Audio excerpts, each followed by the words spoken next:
Assalamualaikum warahmatullahi wabarakatuh. Baik, untuk pembelajaran hari ini adalah Al-Quran Hadis kelas 6, yaitu pelajaran yang ke-6 dengan materi surah Al-Insyirah. Sebelum Bapak menjelaskan tentang materi surah Al-Insyirah, Bapak mau bertanya kepada kalian terlebih dulu atau menyapa kepada kalian dulu. Bagaimana kabar kalian hari ini? Baik, alhamdulillah kalau baik. Ya, pesan Bapak di dalam masa pandemi ini kalian harus tetap semangat untuk belajar, ya, jaga kesehatan, itu yang paling penting. Baik, untuk menyingkat waktu, mari kita mulai pembelajaran kali ini, yaitu dengan materi surah Al-Insyirah.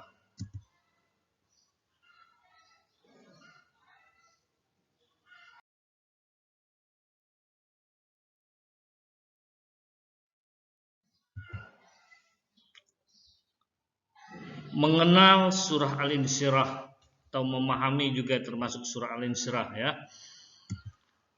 Yang pertama adalah surah Al-Insyirah adalah surah yang ke-94 dalam Al-Quran. Jadi urutan yang ke-94 dalam Al-Quran, ya. Surah Al-Insyirah tergolong surah Makkiyah karena surah ini turun di kota Mekah. Yang ketiga, surah Al-Insyirah terdiri atas 8 ayat. Yang keempat, lafal Al-Insyirah berarti kelapangan, ya, berarti kelapangan. Yang kelima, isi pokok dari surah Al-Insyirah adalah penegasan tentang nikmat-nikmat Allah yang Allah Subhanahu wa taala yang diberikan kepada Nabi Muhammad SAW. Dalam di sini berupa dorongan Allah Subhanahu wa taala kepada Nabi Muhammad SAW dalam menyampaikan risalah agar tidak mudah putus asa, dan juga setelah kesukaran akan datang kemudahan, ya.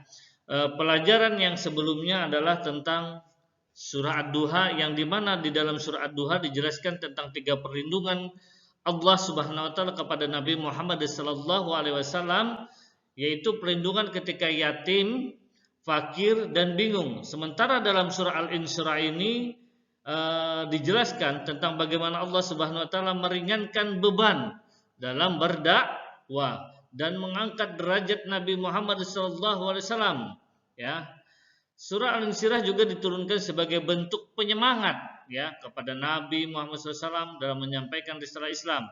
Selain itu merupakan dorongan agar beliau terus berusaha keras bahwa Allah Subhanahu wa taala akan menolong, dan yakin setelah kesukaran atau kesulitan ada kemudahan. Selanjutnya lagi,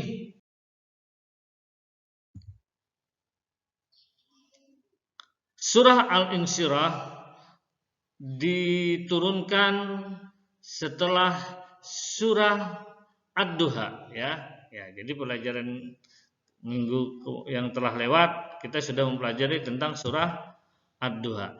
Surah Al-Insyirah juga berkaitan dengan keadaan Nabi Muhammad SAW dalam menyampaikan risalah, seperti yang Bapak sampaikan tadi. Barusan Bapak katakan beliau merasakan beban yang berat dalam berdakwah karena keadaan orang-orang yang kafir yang keras kepala, ya, yang keras kepala.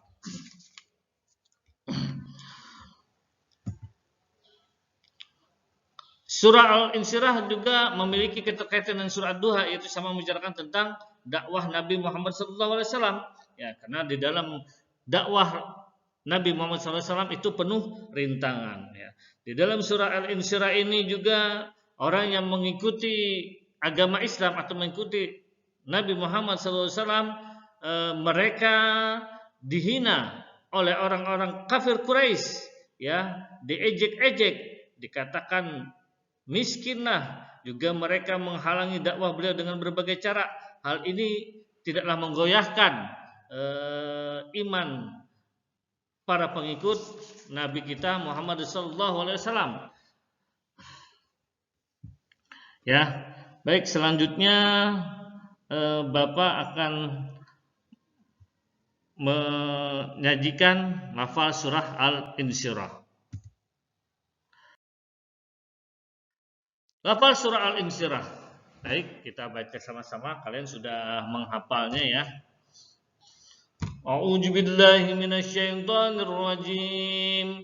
Bismillahirrahmanirrahim. Alam nasrah laka sadrak. Bukankah kami telah melapangkan dadamu ya Muhammad?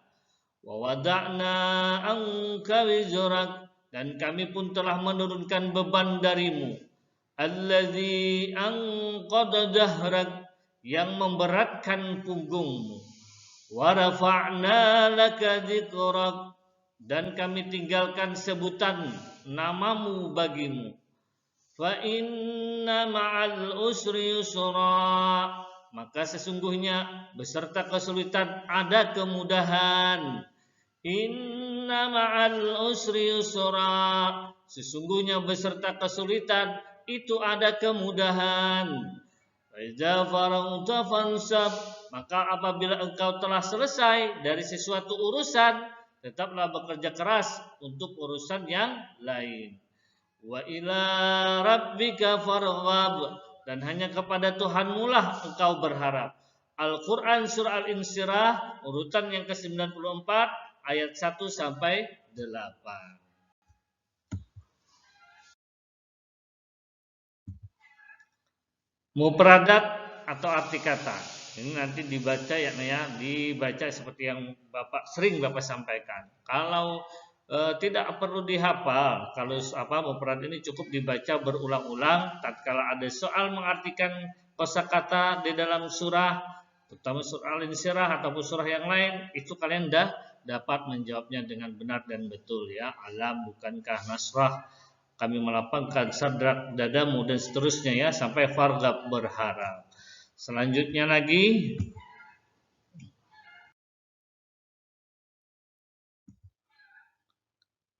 kandungan surah Al-Insyirah. Dalam surah Al-Insyirah ayat 1 dijelaskan bahwa Allah Subhanahu wa taala melapangkan dada Nabi Muhammad SAW dari kesusahan dan kegelisahan. Perasaan yang dialami oleh beliau disebabkan oleh kekerasan hati orang-orang kafir Quraisy dalam menghadapi dakwah Islam. Beliau merasakan beban itu sangat berat. Melapangkan dada di sini maksudnya melapangkan dada dengan petunjukan keimanan yang ada di dalamnya ya. Jadi melapangkan di sini diisi oleh Allah dengan keimanan yang kuat ya.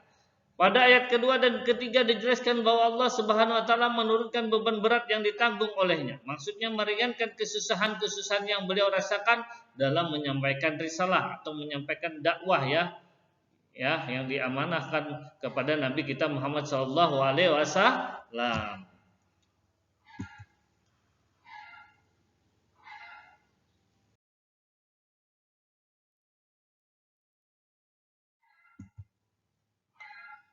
Pada ayat 4 dijelaskan bahwa Allah Subhanahu wa taala mengangkat derajat Nabi Muhammad sallallahu alaihi wasallam, menyertakan nama beliau dalam kalimat syahadat dan ketaatan terhadap beliau, termasuk ketaatan kepada Allah Subhanahu wa taala. Dengan demikian nama beliau dimuliakan, yaitu selalu disebut oleh Allah oleh orang-orang yang beriman menyertai Allah Subhanahu wa taala. Ya, sering ya dengan salawat, dengan pujian ya.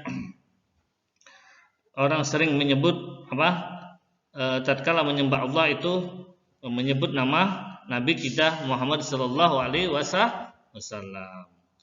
Pada ayat 5 dan 6 Allah Subhanahu wa taala menegaskan bahwa di balik kesulitan akan ada kemudahan ya.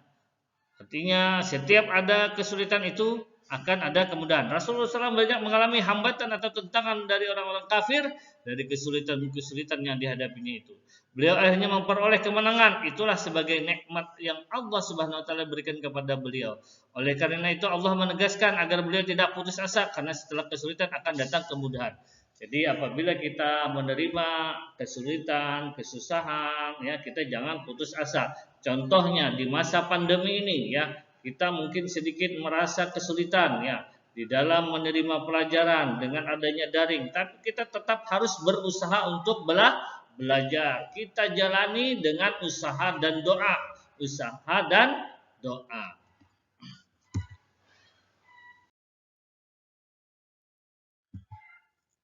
Pada ayat 7 dijelaskan bahwa setelah menyelesaikan sesuatu urusan, hendaklah kita mengerjakan urusan yang lain. Dalam hal ini terdapat beberapa penafsiran. Yang pertama, jika engkau ya Muhammad, artinya ini dicontohkan kepada Nabi, setelah selesai berdakwah maka beribadahlah kepada Allah. Kedua, jika engkau telah selesai dengan urusan dunia, maka bekerjakanlah urusan akhirat. Artinya sesuatu yang kita kerjakan tadi jangan berputus asa, terus kita berusaha dan berusaha, tapi jangan lupa berdoa. Berdoa ini adalah tujuannya kepada Allah Subhanahu wa taala. Ini termasuk urusan akhirat. Artinya setelah kita sudah dapat nikmat, janganlah kita terlena dengan nikmat tersebut. Tetaplah kita rasa syukur kepada Allah, ya. Tetap juga meningkatkan ibadah kita kepada Allah. Ketiga, jika engkau telah mengerjakan salat maka berdoalah. Dari sini dapat dipahami bahwa kita tidak boleh bermalas-malasan. Kita harus berusaha dan sabar dalam menjalani kesulitan. Jadi kalau dalam kesulitan kita harus berusaha dan sabar dalam menjalani kesulitan. Setelah sesuatu pekerjaan selesai, hendaklah kita segera mengerjakan yang lain. Artinya mengerjakan yang lain jangan satu itu saja. Artinya kalau sudah selesai urusan yang lain, kita kerjakan yang lain lagi, yaitu dengan mungkin ada pekerjaan yang lain atau dengan cara ibadah yang lain, ya. Terus pada ayat 8 Allah Subhanahu wa taala menjelaskan agar Nabi Muhammad SAW hanya berharap kepada Allah Subhanahu wa taala. Maksudnya kepada Allah hendaklah engkau mengadukan semua permasalahan. Ayat ini menegaskan bahwa satu-satunya tempat memohon dan berharap hanyalah kepada Allah Subhanahu wa taala. Jadi kita sudah berusaha, ya, berdoa tadi sudah kita laksanakan. Artinya semua yang kita doakan itu kita semata-mata mengharap hanya kepada Allah, mengharap keridaan Allah Subhanahu wa taala. Baik, untuk pembelajaran hari ini sampai di sini dulu, ya. Materi surah Al-Insyirah, semoga anak-anak dapat memahami dari penjelasan Bapak, dan Bapak juga menekankan kepada kalian supaya tetap rajin-rajin membuka bukunya dan dibaca, ya. Baik, Bapak akhiri pembelajaran hari ini dengan ucapan hamdalah, dan Bapak akhiri juga pula dengan kata Assalamualaikum warahmatullahi wabarakatuh.